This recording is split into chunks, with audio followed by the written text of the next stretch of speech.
Welcome to Porch Play Chat, sponsored by the American Association for Promoting the Child's Right to Play, or more affectionately named IPA-USA. IPA-USA is the USA affiliate of the International Play Association, which is comprised of 23 different countries, all with the focus of promoting the child's right to play. One of our efforts to promote the child's right to play are Porch Play Chats. And these Porch Play Chats are conversations on a wide range of topics with folks that are just as passionate about play as we are. And you can find these Porch Play Chats both on our YouTube channel and on our Facebook page. And they're released one every Monday. There's a new one that's released. And you can get to that by going to the IPA-USA website. And up in that top right-hand corner is the link to our Facebook, Instagram, and YouTube channel. I'm Deb Lawrence, and I'm president of IPA-USA. And with me on the porch today is Lisa Murphy, one of our board members. Hi, Lisa. Oh, hello. Good morning. And Mike Huber. So Mike is the co-host of the podcast Teaching with the Body and Mind and the author of the book Embracing Rough and Tumble Play. Mike has dedicated his life to serving children, families in the field of early childhood. He's been an early childhood education teacher since 1992. He has a picture book called The Amazing Erik, which I've yet to buy, but I will be buying soon. And he serves on the board of directors for Child Care Aware in Minnesota and transforming families. And so Mike is joining us today to talk about hello, Mike. Sorry, to talk about how nature doesn't get tired of being a child's playmate. I love this title. I love this title. And I have to give credit to Tom Bedard, my co-host on Teaching with the Body and Mind. He's the one who brought it up after watching his grandchild play tag with the ocean. And, just thinking about he would play tag with his grandchild. And, after 15 minutes, maybe a half hour, he'd have to sit back down. But, that was an all afternoon event. And as we were talking about it, realized that those waves have probably played tag with, child after child for 4,000 years, whatever, and just thinking about really nature does not tire. It changes for sure. So mine isn't an actual backdrop, as you can see. I'm in a forest where, the leaves are starting to fall and things. So here, the kids who come into the forest, they can come into the forest every day and find something new. Mm-hmm. And there's no way that they will ever find everything, right? That nature constantly gives new. So some of it is materials for sure. Like the leaves falling now are a material.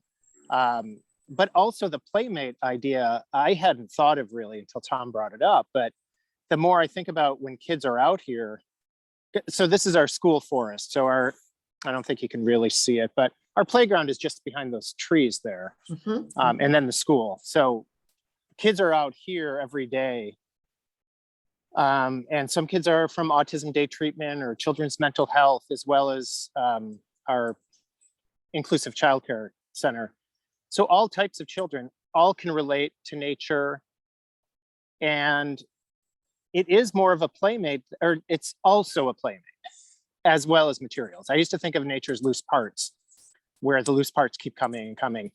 But the more I think about how kids use this, so even here, I'm kind of on a boardwalk with a swamp, and it's been so dry the last 2 years, there's really no water, it's just mud. But there are always kids, grabbing sticks or other things to poke in the water, or all the frogs that come out in the spring, where it's just, all the classrooms will scoop up water to bring in to watch the tadpoles. Mm-hmm. And there's enough of them that all you have to do is scoop and you pretty much get tadpoles. But then also that once the frogs once they turn into frogs, they're hopping everywhere, and kids sort of play that chase. And of course, that gives us the opportunity to teach them how to not grab too quickly or too hard. But, just that thing of the swamp is actually like a playmate with the kids. And then there was this one child who at least once a week would fall in to the swamp.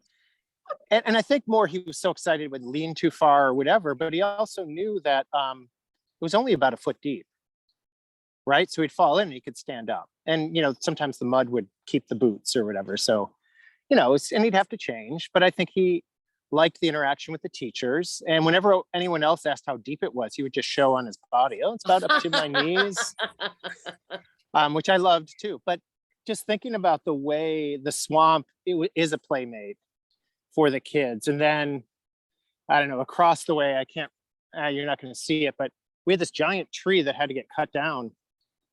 And for the longest time, it was, the kids would sort of climb, like the boughs went at an angle so they could sort of scoot up. So even younger kids, and they could just scoot up as far as they could. It was that perfect, the child's own sense of safety is what decided how far they could go. Right. I mean, ability wise, they probably could have, if they could scoot 1 foot, they could scoot 20 feet, right? There's no, skill wise, there's not there, but it's the feeling of safety as you get a little higher.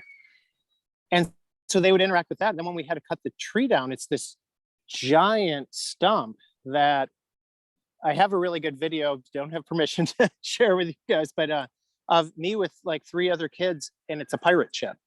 Yeah. And other days when I go there, it's a place, one kid just focuses on, it's a habitat for other animals and, focuses on the real.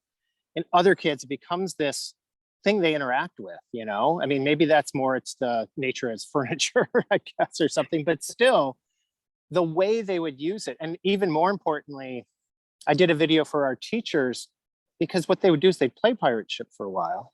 And then somebody would wander off because they just noticed something moving in the grass, wandered off and just explored for a bit. And then they came back and joined the game. And there's something about nature that just allows, the pacing is slower. Like I said, it never gets tired. The stump is still there. It's not time to clean up the stump. It's not time to clean up the stump. Yeah, and that's the great thing too, right? That the kids, when it's time to go in, they don't have to clean anything up. Usually, once in a while, they'll bring, like if they're bringing stuff to collect tadpoles or something, there might be some stuff, but it's not that same sort of cleanup.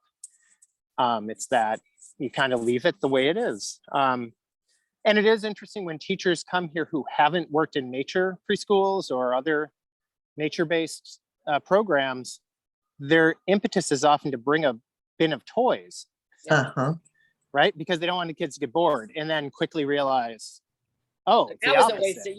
I didn't need to schlep all that. Right. And if anything, I should schlep some nature into the room, right? It was just interesting, like just that I've seen it over the years. Each time there's always that first impetus is like, well, I mean, what's there to do out there? And even I'm going to be doing, we can't do real field trips yet with the kids, but I'm leading different classrooms out to different parts of the forest they usually don't go in. That works. And and it's just like the hill behind me on this side where our playground is close to a parking lot. So teachers never use the hill. And it's like, there's enough of a natural barrier that kids will stay on the hill and it's not used as much. So it has more, untapped possibility. So, and then certainly the swamp this year, we might be able to find a way to go in. I haven't checked how muddy it is. Jump in right now. I was going to say, because I'm not, there is a possibility I will fall in during this talk. So, okay. All right. Well, please be safe. Then you could point on your boots. How deep is it? Yeah. It's this deep. Exactly. So Mike, what I'm hearing you say is that, I love the part where you said teachers feel like they have to bring something out there. Yeah. Because I think sometimes that, and you tell me what you think, but I think sometimes that comes from their thinking they might be bored. Yeah, that's probably true. Maybe they've never been out there before and they don't know what to do. And I would say it comes from more of that cruise director mentality of teaching that some people have more than others. So the more people have that, where they think their mission is to keep the kids occupied until the parents get there, feel the same way here. Like, well, but what's going to happen? And it's that stepping back, that trust that kids will find something to do. If anything, because I think the fear is that they might find something to do that I don't like, right? They might climb a tree that's too high. They might pick up sticks, which for some teachers is, Like, oh no. yeah. Or the kids who pick up sticks and then have to swing them. And then, it's that whole thing. Well, they always have to be reminded of paying attention to things, and that paraproprioception, that knowing where the end of the thing you're holding is a learned skill and is not developed at 3 or 4 or 5. So you do need to help. Yeah. You do, oh, wow, that stick's really long. Let's find a place to do it where there's not so many kids. Because it is impossible for a 5-year-old to know where the end of the stick is. So it's better for them to kind of guess that they need like 20 feet of space, Right. rather than having them just kind of like, I think, there's an inch or two between me and the end of this and that next kid. Right. So, and not all the kids are swinging the sticks, but there are those who do need that help for sure. And also I feel like that idea, like some kids where they want to pretend like they're attacking. I had a child who liked to pretend the trees were giants. And so she'd go attack the giant, with her sword, and she was a knight, I guess. So, there's that ability to do all these things, but some teachers get worried as soon as there's moving parts, climbing trees too high. So, the teacher is afraid. And it's that thing of balancing, what are the things you're worried about?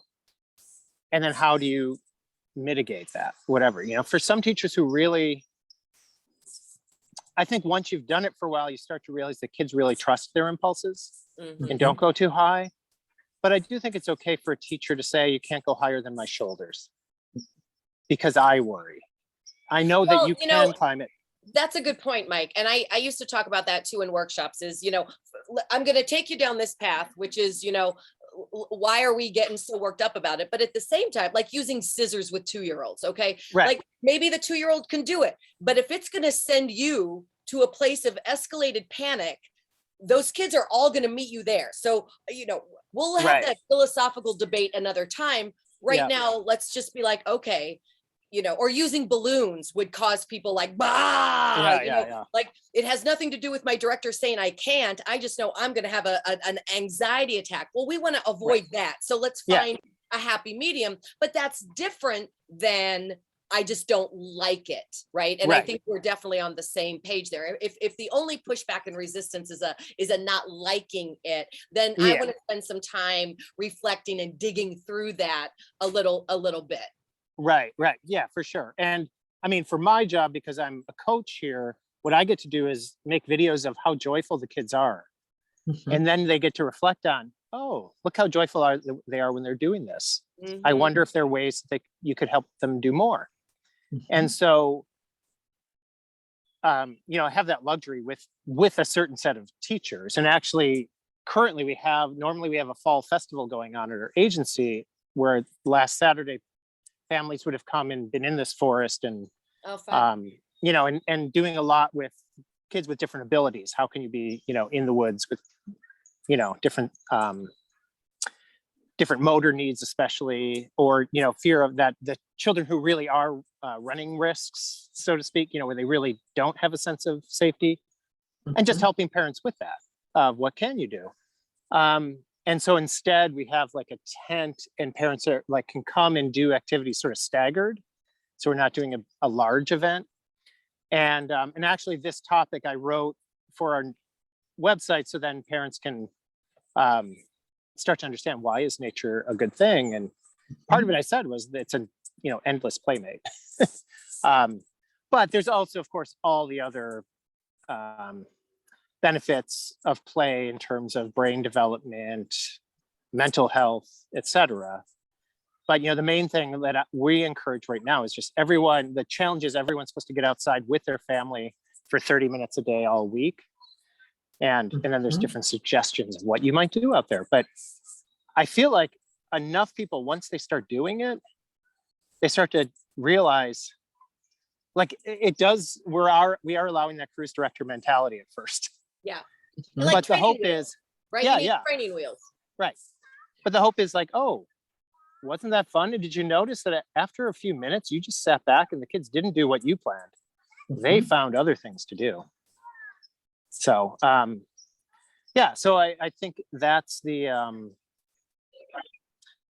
don't know what to say about it, like that trust in nature as the playmate. And that's the thing I think that adults, sometimes it takes longer to learn. Learn might be the wrong word. I think let Frank, it go goes of- back to some of the things we've talked about numerous times together is what was my experience going into this? Yeah, You know, is this, for sure. if I'm 40 and I'm going into the woods for the very first time with Yep. a 5-year-old and a 3-year-old, I'm going to be a nervous wreck. Yeah, yeah. If I had that experience my own self, you know, I might have hesitancy because I've not been to this particular woods, but I have some experience with what this might be like. Right. Yeah, for sure. And that is true. It's the same thing with having kids use tools.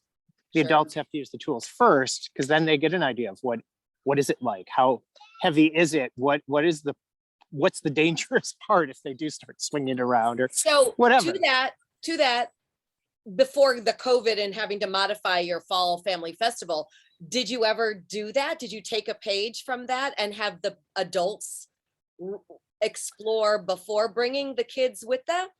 Well, this is interesting because I haven't been part of the planning committee for it. And actually the part I was planning was we're in the suburbs, but have locations in the city. And so what I was helping do is arrange, kind of to your point, Lisa, helping the families who use our services in the city and don't have a car to get out here where they might not have as much experience in nature because they're kind of city bound because of the lack of transportation. So we were going to rent a bus, all that, and then COVID changed plans. So, but no, we haven't as an agency, for sure. And that's a really good point. I mean, I do think some of it was definitely a trust in, if you're just out there, you'll start to notice. Yeah. And admittedly, this suburb, it's like there's a giant lake. So most parents kind of do use the lake for sure. In Minnesota, that's the thing. I suppose Sure. in Florida, it's off in the ocean, right? Where you just sort of go. Yeah. Yeah. You don't have It's to have a just part of plan, you that. just go. Yeah. Yeah. And so people are used to that part being not an agenda, I guess. But that's usually like you're right by the water or something like that. But going into the woods or something does seem, oh, well, it's a hike. And you're like, well, hike is an okay word to use, I guess. But a hike with a 3-year-old is maybe Stopping go 20 every- feet and play Yes. for 3 hours. And that was the thing when I taught in Brooklyn, New York, I found, I could find enough nature to have the kids play for hours, because they only needed, I'm really bad with numbers, 50 square feet of nature, probably like not very much at all. Smaller than a playground, because there was so much to do within it. And even if it was just tall grass. Manhattan was a different story. I never did find enough nature to play In it. Manhattan. But we would look at grass on the other side of fences every so often. So that was bringing nature into the classroom. But yeah, I do think that adults getting used to nature is one way to see it. And of course, what adults often look for is different. So maybe thinking about, well, when you're out in nature, you can feel calmer. You can focus on the book you're reading, even if that's all you want to do. But it is easier to do that. It's easier to pay attention to what you want to do in nature and then help them translate that to kids. So what do kids like to do? And that's easier for them to do when they're in nature also. So I think there's something to it, because there's a lot of adults who don't really care about, they're not going to start to look at the leaves and notice the difference between them, Not or gonna looking down, right? or find the good stick. Like, I love how often kids have to find the good stick. And as an adult, I don't know how to find, like, I'll help them and they'll be, no, not that stick, like that. That's not a good one. And I just don't know what the criteria is. But I guess that's part of a lot of us in the play-based side of things love watching children because we don't understand and we want to learn. And so that's the joy that I get, is what are they, like, how are they finding this cool stick? Sometimes in an intellectual way, but sometimes just that emotional way. Like, look how much joy a stick can bring. I think I've told the story with one of these porch play chats that they would call some trees stick trees because they were like really good. There'd always be sticks underneath. They knew like an oak had acorns. They knew the walnut trees had the walnuts, and then there were the stick trees. And what else do you need, right? You know, Right. and then there'd usually be climbing trees too, is the other designation. But you know, they're just like and I guess that gets back to the Playmate idea. They kind of, it's not personifying necessarily, but they figure out, what does this tree have for me? Or what can I do with this, you know? Yeah. I just hear so much creativity and so much freedom of exploration and time that children have to do what they're interested in doing when they're out there. Yeah. And that it never gets boring because there's always something different. And every season it changes. Well, I was just going to say that, Deb, and even if it did start to get a little like, oh, it's this tree again, then it snows. Or then all the leaves fall off, right. or then the flowers bloom. If you're lucky to live in a season changing, environment. Right. And so I want to get back to what you first talked about. Yep. Which was, the tree it's kind of on an angle and they like can see up, but they have enough body awareness that they know when internally they feel safe and when maybe they don't want to go any further. And the importance of them having that experience so that they can manage risk and hazards better, right? Yeah. So can you talk about that for like a minute and a half, which is all we have left, but talk about that for a minute. Sure. So I think the first thing is that it is good to have that uh-oh feeling, and we want to foster that in kids. So the last thing you want to do is pick a kid up and put them up in a tree, because they don't get to use their own internal idea of what that is. And so as children start to do things, they will start to feel, I don't know what I'd call it, that nervousness. I mean, clearly it's hormones, adrenaline rushing through. That's almost that fight, flight, or freeze thing, not to a huge degree, but just enough where they're like, this is probably as far as I can go. And almost all children have a good sense of this. I work with enough special needs kids that I can't say all, and there are some kids who need that help, but almost every single kid will start to feel that way. And usually they're extra cautious and they'll back off. Then they'll go just a little farther and they'll sort of repeat it. And then the more they do it, the more they might go up a little more, but they'll find their limit. The caveat, especially if it's more of a climbing tree where they have to move their legs and arms, more like ladder-like, to go down a tree, you have to use your proprioceptive sense. You're not seeing where you're going, whereas going up, you can see. So they may say they can't get down. And that what you need to do is be close enough so they have a sense of comfort, and you are there if they actually fall. But then just talk them through. Keep lowering your foot. You're almost there. Oh, do you feel the branch? Okay, now lower your other foot. So they aren't going to be able to do that, or many kids aren't going to be able to do that on their own at first because they don't have that proprioceptive sense developed enough. That ability to know where your body is in space is what I'm saying there. But they can get talked through it as long as they're reassured. I mean, I wouldn't do it from 20 feet away. I would be so close that I can just sort of talk in almost a whisper voice.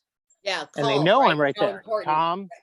Yep. And you don't want to transfer your worry to them. Yeah. You want them to focus on their own concern.